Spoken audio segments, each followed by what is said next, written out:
A first look at the sports stories in the morning's newspapers. Joining us are Mark Ogden, senior writer for ESPN, and Martin Hardy, Northern sports correspondent for The Times and Sunday Times. Welcome to you both. Let me quickly run you through the back pages. We'll start with The Sun. Their main headline, anger management, referring to what they call Tuchel's grumpy subs. Can they fire England to glory at the World Cup? In The Guardian, two main stories here. The road to number 10 as England rugby team look to make it 10 straight wins on the bounce. Standing in their way, though, on Saturday, the mighty All Blacks. George Ford looking to lead England to victory in that one. And another headline, you can be angry at me. Thomas Tuchel relying on subs to provide the edge at the World Cup. In The Times, the headline goes with how to win down under ahead of the Ashes. You might remember that iconic picture, Graham Swan and the rest of the team dancing in 2010. I think that's called the sprinkler celebration, wasn't it? And two football stories as well. Regulator, medal and I'll quit. And Van Dijk header should have stood. Panel rules. You'll remember the controversy continues to fall out from that one after his header for Liverpool was ruled out against Manchester City. More on England football on the back page of the Mirror. The headline is Tuchel's tune-up for the Cup. Will Thomas Tuchel sing the national anthem at the World Cup? We've had this conversation before, haven't we? When Lee Carsley was in interim charge. More on England in the Star too. Cheerleaders is their headline, along with Eubank. I'll have final slay. Everyone looking ahead to Saturday's rematch with Conor Benn. The Express goes with the rugby as well. Let's noise them up is the headline ahead of that showdown in the Twickenham Stadium. And the Telegraph, how about this? England ready to join greats, as there's more on the Ashes as well. Joe Root and Sir Geoffrey Boycott disagreeing about baseball. Interesting conversation, that one, I'm sure. OK, Martin, Mark, great to have you with us on Back Pages. Let's start with England football after that professional performance, I think we can say, against Serbia at Wembley. And now the conversation has switched to looking ahead to Albania. The headline here on the back page of The Sun, anger management. Tuchel's grumpy subs can fire glory charge. I suppose what Thomas Tuchel is saying here, that the players might well be angry at him for not being in the starting 11, Mark, but it's how you channel that anger and how you can turn it into a positive for the team. Yeah, and obviously, that was a positive last night. Jude Bellingham in particular came off the bench and had an impact in the game against Serbia. So I think what Tuchel's trying to say is that, yes, be grumpy with me for dropping you, but when you get onto the pitch, make an impact, and that's what's happened. And I think we have to accept that, people like Jude Bellingham, Phil Foden, they are players with big reputations. Egos in a certain sense, in the sense that they've won big things, they've been big players at their own club, so they will believe they should start for England. They won't accept readily being a substitute, but that is how it's going to be, in the sense that Tuchel has said that he can't accommodate Kane and Foden and Bellingham in the same team. So obviously maybe it's 2 out of 3 will have to play, so the player that doesn't play will have to accept it and deal with it. So I think what Tuchel's done is, certainly the last month or so, he seems to have asserted his authority on the England squad more than they had in his first year. I think he's realised what he wants. He's realised that he's the guy in charge. And I think he's made some big decisions. He's made some big calls. That certainly dropping Jude Bellingham for the last squad was a real statement of intent. And I think he's now saying these things from a position of strength. And he's right. He's right to say that we can't play all our best players just because we have to play our best players. I think England in the past have found, the downside from that, the Lampard-Gerrard situation in the past, we've had too many players for one position. Now, Tuchel's being pragmatic about it, saying, look, we've got some great players, but only one can play in that position. You're going to have to deal with it. And he's kind of, I won't say it's tough love management, but it's just being honest. It's honest management, saying that you're not all going to play every week. So when you do play, when you get on the pitch, make an impact. And if you make an impact, you might play in the next game.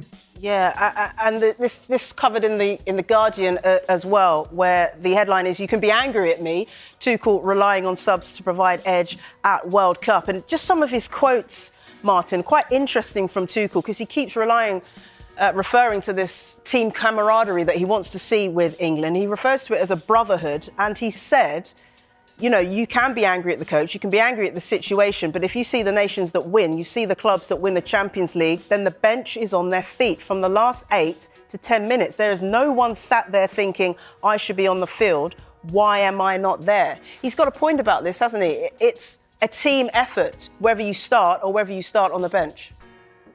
Yeah, I'm increasingly impressed with what he says and how he's brought this unity in terms of what he's doing with the team on the pitch, but also what he's doing with the squad.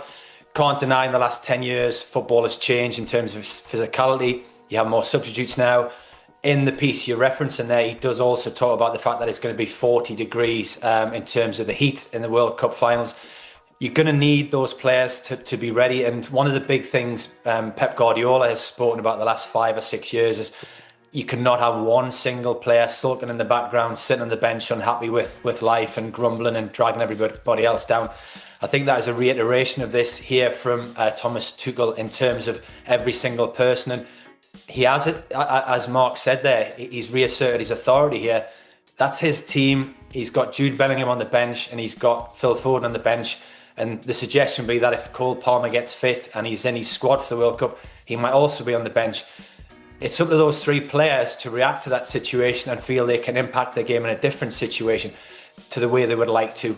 We'll have to see how they do that. Jude Bellingham came on and did well last night. I don't get the impression he's particularly happy being a substitute, which again, from the comments Tuchel is making, is what he wants. But it's how you react to that as a player for England, and therefore do you come on, do you help play a part in the second goal as both him and Phil Foden did. What has been clear here is this is Thomas Tuchel's England and he's not taking any grief from anybody. He will pick the team he wants. He will tell the squad to do what they are told, his tactics, his way. It's been very, very interesting to see how much he's grown into that job in what we're getting on for is a year now. And the fact that now there is this build-up of confidence and belief that it's going to be his way. So it's going to be interesting to see how it develops. I'm still intrigued by how a Foden or a Bellingham or a Palmer would react to being on the bench at the World Cup finals. But there'll be twists and turns in his starting 11 before and during that tournament. Yeah, Mark, how will they react? Because these are big name players, they're high profile, they're used to starting games, and above all, they're both playing very well for some of the best teams in the world. Real Madrid are one of the most dominant forces in world football, and Jude Bellingham is leading the way there. You look at Phil Foden at the moment and his recent revival at Manchester City. How would those personalities react to starting a World Cup match on the bench, particularly in the latter stages of a tournament?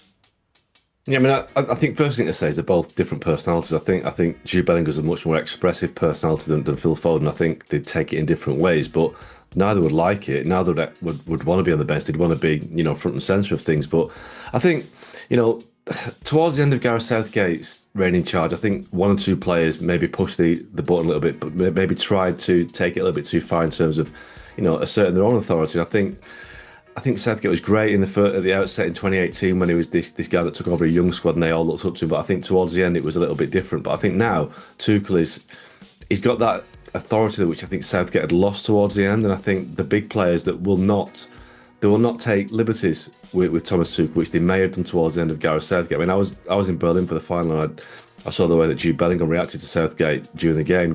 He kind of gave him a dressing down. It was almost like Bellingham was talking to an apprentice rather than his manager. So I don't think that's going to happen with Tuchel. If it does happen with Tuchel, he'll probably get taken off straight away. So I think Tuchel is almost like a strongman manager. He's a guy that's won Champions Leagues, he's won titles, he's won big titles. I think the players respect that. I think the players also fear it as well. They fear the fact that this guy will make his own big decisions because, we're talking about egos. He's probably got the biggest ego of them all, Thomas Tuchel, in a good way.